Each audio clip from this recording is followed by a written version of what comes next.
महाराज जी, जैसे आप लोग कथा सुनाते हैं, उसके बावजूद भी नौजवान थोड़ा बदल नहीं रहा अपने धर्म की तरफ, तो उनके लिए क्या कहना चाहेंगे? उनके लिए उनके माँ बाप से कहना है, उनसे बच्चों से क्या कहना।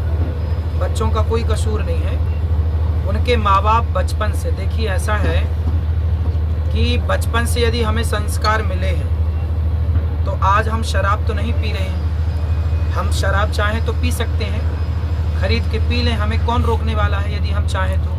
लेकिन हमारे संस्कारों ने तो हमें रोका है, हमारी परवरिश ने तो हमें रोका है। तो ये हमारे माँ बाप का हम थैंक यू करें, धन्यवाद दें कि उन्होंने हमें ऐसे माहौल में ढाला, ऐसा संस्कार दिया कि हम शराबियों के बीच में रहें भी तो शराब हम ना पिएंगे, अंडा मांस खाने वालों के बीच में रहें भी तो उनका प्रभाव हम पर नहीं पड़ेगा।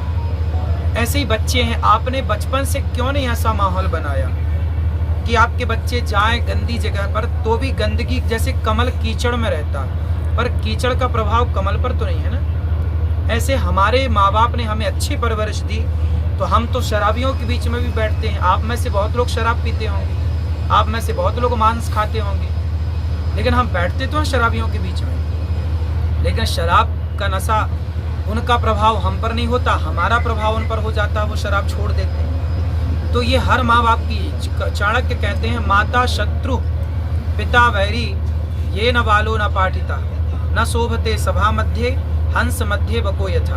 बच्चों की मैं गलती कम मानता हूँ, ये नहीं कहता कि नहीं है, 10% गलती बच्चों की है। भाई कुम्हार के हाथ में माटी होती है, वो माटी से चिलम बनाए या घड़ा बनाए वो कुम्हार डिसाइड करता है ना, वो माटी डिसाइड नहीं करती। बच्चे माटी होते हैं, माँ बाप कुम्हार होते हैं। माँ बाप चाहे तो घड़ा बनाए, चाहे तो चिलम बनाए। मेरे माँ बाप ने मुझे घड़ा बनाया तो मैं ठंडा हूँ, औरों को शीतलता देने का काम कर रहा हूँ जितना बन पड़ रहा है। कुछ लोगों के माँ बाप ने चिलम बना दिया, स्वयं जलते हैं क्रोध की अग्नि में, औरों को जलाते हैं, खुद परेशान रहते हैं, औरों को परेशान रखते हैं। उन बच्चों का कोई दोष नहीं। एक ही बाप के दो बेटे हुए, एक रावण और एक विभीषण। बाप तो एक ही है, माँ बदल गई, लेकिन एक बाप के दो बेटे, एक रावण जैसा एक विभीषण जैसा। तो भाई ये संस्कार की बातें हैं। तो आपके माता शत्रु पिता वैरी, वो माता पिता दुश्मन है जो अपने बच्चों को बचपन से संस्कारवान नहीं बनाते। पढ़ाई, स्कूल की पढ़ाई आपको, स्कूल की शिक्षा शिक्षित कर सकती है बट संस्कार नहीं दे सकती। आज के बच्चे शिक्षित तो हैं, संस्कारी नहीं है, ये बड़ी विडंबना है। यहाँ कहा है अहिंसा ही परमो धर्म।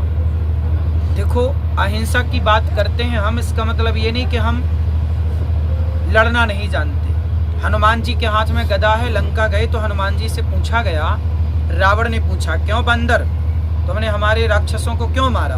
तो हनुमान जी ने कहा जिन मोही मारा ते मैं मारे, मैंने किसी को नहीं मारा, मुझे जिसने मारा मैंने उसको मारा, मैंने आत्मरक्षा की, क्या करूं, पिटता रहूं क्या? तो हनुमान जी का सिद्धांत जीवन में अपनाओ कि अपने से किसी को ना सताओ, ना किसी को मारो, किसी को छेड़ो मत, पर तुम्हें कोई छेड़े तो छोड़ना भी नहीं है। तो हम देखो आज समाज में क्या है, ये हिंसात्मक दृष्टियां क्यों बनी जो आपने सवाल किया, इसका सबसे बड़ा कारण है मांसाहार। मछली को तड़पाया जाता है पानी से निकालकर, मुर्गी को तड़पाया, भाई कोई आप हमें मार के खाएंगे तो हमें मारेंगे तब हम तड़पेंगे ना।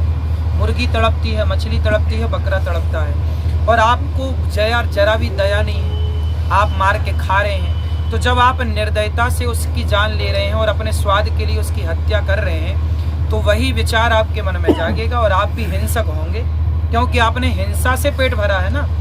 आपका पेट भरने के पहले उस प्राणी की हिंसा की गई, हत्या की गई, तो वो हत्या के बैक्टीरिया आपके भीतर प्रवेश करेंगे और आप भी कहीं ना कहीं उससे प्रभावित होते हैं और आपके मन में वही थॉट चलते रहते हैं, वही विचारधाराएं गूंजती रहती हैं। इसलिए हमारे यहाँ कहते हैं दया धर्म का मूल है, दयावान बनो। इसलिए हमारे यहाँ चींटी को दाना डालने की परंपरा, कुत्ते को रोटी डालने की और गाय को रोटी डालने की, पक्षियों को दाना डालने की परंपरा है, ताकि हम किसी की हत्या ना करें। क्यों करें?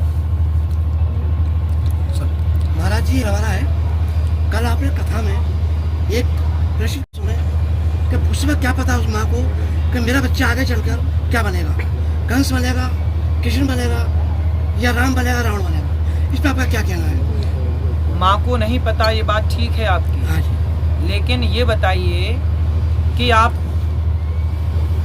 यदि इत्र की दुकान में गए हैं तो आप बिना पैसा खर्च किए वहाँ पे आपको इत्र की सुगंधी मिलेगी कि नहीं? फ्री में मिलेगी।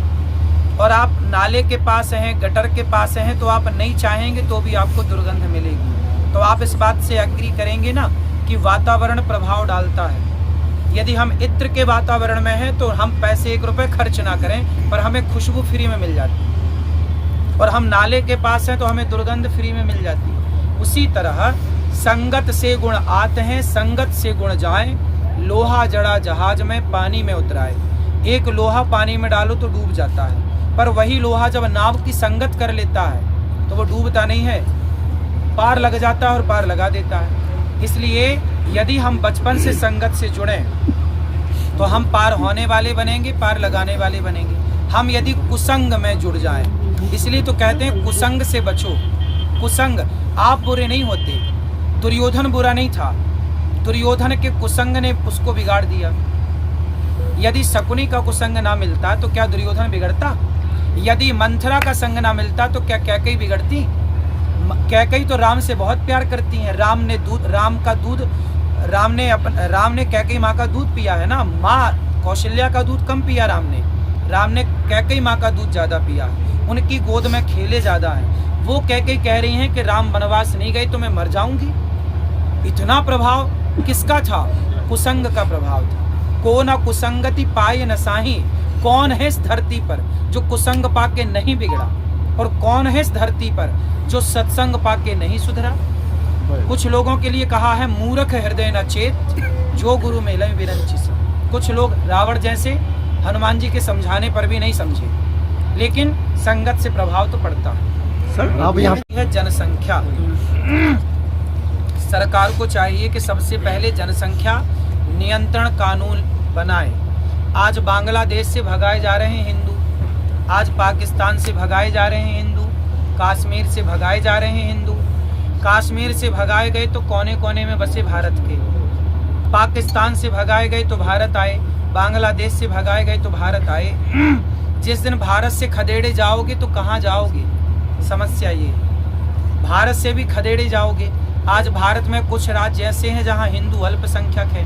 कश्मीर से खदेड़े तो गए, क्या कर लिया आपने, क्या कर लिया हमने, क्या कर लिया सेना ने, क्या कर लिया पुलिस ने, क्या कर लिया संविधान ने, क्या कर लिया नेताओं ने, क्या कर लिया मुख्यमंत्री और राष्ट्रपति ने। आज 30 साल से ज़्यादा हो गए, आज तक उन भगाए हुए कश्मीर पंडितों को जमीन और घर ना दे पाई सरकार। तो आपको भी जिस दिन सिकंदराबाद से भगाया जाएगा तो आप लोग भी अपने लिए बिल तलाश के रखिएगा, कहाँ जाओगे भाग के। सबसे बढ़िया है, और सिकंदराबाद के लोग अपने बच्चों को पैसा देने के पीछे ना भागें, पैसा तो मिल ही जाएगा बच्चों को, संस्कार देने के पीछे भागें। यदि हर माँ बाप सिकंदराबाद के जिम्मेदार बन जाएं और ठान ले कि मुझे अपने बच्चे को संस्कारवान बनाना है, तो 1-2% छूटेंगे पर 98% तो संस्कारी हो जाएंगे। देखो, बिगड़ने का सबसे बड़ा कारण है संगत, इसको आप भूलिए मत। कई बार माँ बाप बीड़ी नहीं पीते पर बच्चा शराब पीने लग जाता है। कई बार माँ बाप शराब पीते हैं और गलत रास्ते पर होते हैं पर बच्चा अच्छा, जैसे हिरण्यकश्यपु है। हिरण्यकश्यपु कितना गलत आदमी है, लेकिन प्रहलाद उनके घर में कितने अच्छे हुए। तो कई बार बिगड़े के घर सुधरा हो जाता है और सुधरे के घर बच्चे बिगड़ जाते हैं। तो ये तो कुछ परसेंट 2% आप छोड़ दीजिए जो व्यक्ति अपना प्रारब्ध लेके पैदा होता है, अपना संस्कार लेके पैदा होता है, पर जो 98% है वो यहाँ के वातावरण प्रभाव उस पर डालता है। भाई आप हमारी बात मानोगे तो महाभारत नहीं होगा, और नहीं मानोगे तो होगा। भगवान गए थे 5 गांव दे दे, 5 गांव क्या बोला, सुई की नौ बराबर नहीं दूंगा। वो चाहते तो उनको क्यों चाहते, क्या गए ही थे, मांगे ले लेते नहीं बिना मांगे फिर लिया युद्ध के बाद। महाराज जी आपने बताया कि ये तो संविधान का बता दिया आपने कि संविधान होगा जो भी होगा। आप इतना वो करते हैं, सत्संग करते हैं, आप सुनते हैं कथा? सुनते हैं। हाँ सुनिए, आप तीनों दिन से समझा रहे, 7 दिन आप बैठिए सुनिए, खूब समझाते हैं और सुधर भी रहे हैं समाज। बहुत सारे पति पत्नी जिनके तलाक होने वाले थे वो कथा सुन के तलाक न लेके प्रेम से रह रहे हैं। ऐसे हजारों केस इस देश में। को सब जगह होना चाहिए। धर्म के बिना कैसी राजनीति, धर्म युक्त राजनीति हो तो क्या बुराई। धर्म के अनुसार चलो कि भाई हम पब्लिक के साथ जो वादा किए हैं वो पूरा करेंगे, ये धर्म है। आज देखो राजनीति में क्या हो रहा, जो होना चाहिए ना वो कोई नहीं कर रहा। क्या होना चाहिए राजनीति में वो सुन लो, आप लिखिएगा ये अखबार में ताकि बात आए। राजनीति के 3 मुद्दे हैं, 3 मुद्दे छोड़कर भारत में सब चीज हो रहा। होना क्या चाहिए? पहला मुद्दा है राजनीति में क्या होना चाहिए, पूरे भारत की शिक्षा फ्री होनी चाहिए। बेटा भी रुक जाओ। पूरे भारत की शिक्षा फ्री होनी चाहिए, अमीर का बेटा हो या गरीब का, चाहे मुख्यमंत्री का बेटा हो या रिक्शे वाले का। जब रिक्शे वाले का बेटा और मुख्यमंत्री का बेटा एक साथ पढ़ने लग जाए तब मानना कि समानता आ गई इस देश में। अभी समानता की बात सब कर रहे हैं, कहाँ समानता है बताइए? मुख्यमंत्री का बेटा तो पढ़ने लंदन जा रहा है, मजदूर का बेटा सरकारी में पढ़ रहा है, और सरकारी में पढ़ रहा है तो कोई बच्चा अपने माँ बाप, कौन सा माँ बाप, सिकंदराबाद में आप जितने लोग खड़े हैं बताइए, आपने अपने बच्चों को सरकारी स्कूल में पढ़ाना चाहोगे? क्यों नहीं पढ़ाना चाहोगे? सरकार तो पैसा खर्च कर ही रही है सरकारी स्कूलों में, लाख लाख रुपए तनख्वाह तो दे रही है। तो क्यों ना सरकार ऐसी व्यवस्था करे, जैसे लंदन में गया तो लंदन में प्राइवेट स्कूल है ही नहीं, होंगे तो 1% कहीं इक्का दुक्का, 99.99% वहाँ सरकारी स्कूल है। मुख्यमंत्री का बेटा हो या वहाँ के गरीब का बेटा हो, एक तो भारत में क्यों नहीं संभव है? यहाँ भी एक स्कूल बनाओ, ऐसा बनाओ कि सबके बेटे वहीं पढ़ें, शिक्षा पे सबका अधिकार हो और निःशुल्क हो। बेटा पढ़ जितना जी करे। यदि ये बच्चे पढ़ जाएंगे तो चैन कौन चोरी करेगा, पर्स कौन चुराएगा? जूते चप्पल चोरी हो जाते हैं हमारे देश में, क्योंकि समाज अशिक्षित है। अभी समाज को शिक्षा की जरूरत है। सरकार कह तो रही है कि हम शिक्षा दे रहे हैं, ये शिक्षा नहीं है, ये कह देना ये तो बलाह टारने जैसी बात है।